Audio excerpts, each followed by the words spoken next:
Well, here's a video idea I've been sitting on over this past week.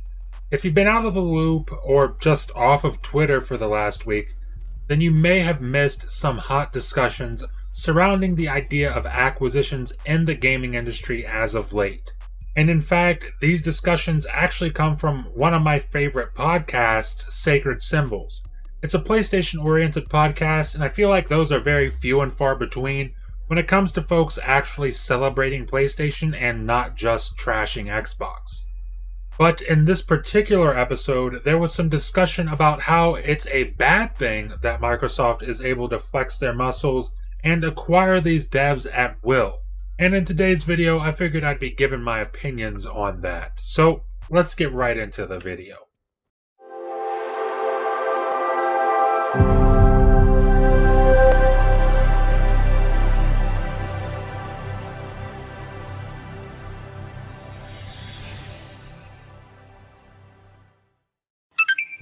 And to start this topic, I want to give my stance right now.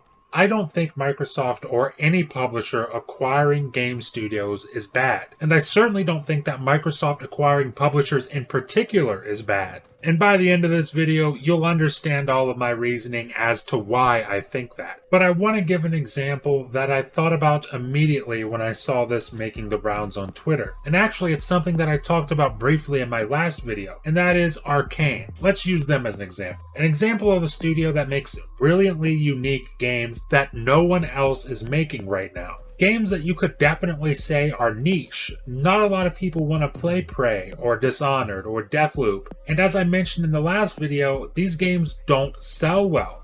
I mean, the jury is still out on Deathloop, but both Prey and the Dishonored series struggled to sell. And there was a point not long before the acquisition by Microsoft that Arcane was rumored to be near the verge of being shut down by ZeniMax. And if that's true, then we can thank Microsoft for coming in at the last minute to acquire ZeniMax, because now Arcane can continue to make the unique games that they've always made and the kinds of games that made me fall in love with that studio. And then think of before the acquisition, how both Wolfenstein and Fallout have released what were essentially service games in what seemed to be a desperate attempt to evolve their existing IPs into a model that fit today's industry. That's something that they don't have to do now. I mean, we all remember Bethesda's battle cry to save single-player games earlier in the last generation, right? I think now under Microsoft's umbrella, they can focus on doing just that. But it's not just ZeniMax under the Microsoft umbrella. There are many other studios, and the fellas over at Sacred Symbols talked about them as well. In particular, Colin Moriarty,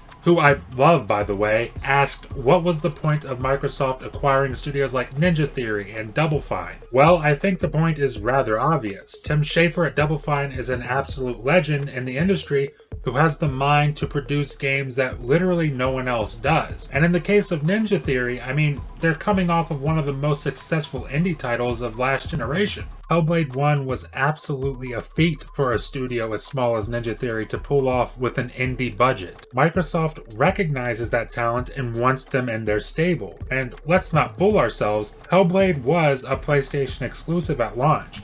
And I have absolutely no doubt that if Microsoft didn't step in, Sony would have never hesitated to buy them up. And if that would have happened, then you can say goodbye to playing Hellblade 2 on PC at launch, or even having access to it via the cloud on mobile or your TV. Sony would have locked Hellblade 2 to the PS5, and we all know that these console shortages are expected to roll on right into 2023. And you'd be screwed if you were one of the unlucky folks who can't find a PS5 right now. But getting back to Colin's question of what was the point of acquiring these studios, the answer, more than anything I just said, is Game Pass. I mean, if Xbox wants Game Pass to succeed, then they need developers to make content to be pushed into the service. Because let's be real, the second that Microsoft gets complacent with Game Pass is the moment those subscriptions start to dip, and that is not what Microsoft wants. I mean, they just cut a deal to bring in Avengers and Scarlet Nexus to the service. I don't think they have any intentions of slowing down anytime soon. And it's because they can't afford to slow down.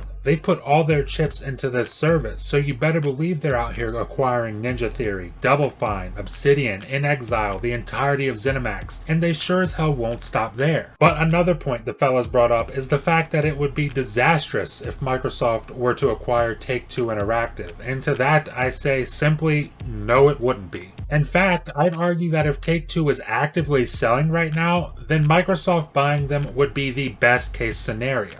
Think of these businesses like Embracer Group or Tencent. These guys are swallowing developers and studios left and right at an absolutely insane pace. And I question, what is their end goal? I mean, right now, it doesn't seem to be hurting anything. But what are they doing with all these studios at the end of this? The thing about Microsoft is we already know what their end goal is. It's Game Pass. It's making the most possible money they can with this subscription service. But where is Tencent's gaming service? Where is Embracer's gaming service?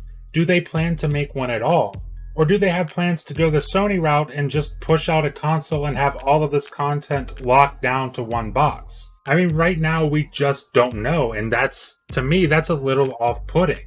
At least if Microsoft were to acquire a publisher like Take-Two, you'd still have access to those games literally anywhere you go. Play it on cloud on your phone, play it on console, play it on PC. They aren't taking the game away from you. All they're doing is changing where you access it. And honestly, it's not out of the realm of possibility that in the next 2 or 3 years, we'll be seeing Xbox Game Pass launch on new TVs. Imagine a future where you buy yourself a nice new TV, and grab an Xbox controller, and now you've got access to the likes of Starfield, Elder Scrolls 6, Halo Infinite, Hellblade 2, Outer Worlds 2, Avowed, Fable. I mean, the list goes on. And that's something that Microsoft wants to enable you to do. In fact, we all know that if Sony would allow it, Game Pass would have already been on PlayStation. But at the end of all this, all I'm saying is I don't think this is a big deal. I think acquisitions for the most part are completely fine, and in a lot of cases, it offers stability to talented studios whose futures may have otherwise been rather uncertain. And in the case of acquiring these big publishers, when it comes to Microsoft, I can totally understand why they're doing it, and it doesn't upset me because I know that even if for some reason I didn't have an Xbox, I'd still have multiple ways to access those games whenever and wherever I want. But what do you guys think? What are your opinions on acquisitions in gaming, and how do you think they affect the industry, be it positively or negatively? Leave a comment below and let me know what you think. Leave a like if you liked the video, and don't forget to hit that subscribe button if you're enjoying the content, and ring that little bell to stay up to date on all my latest videos. Thank you for watching, and I'll see you in the next video.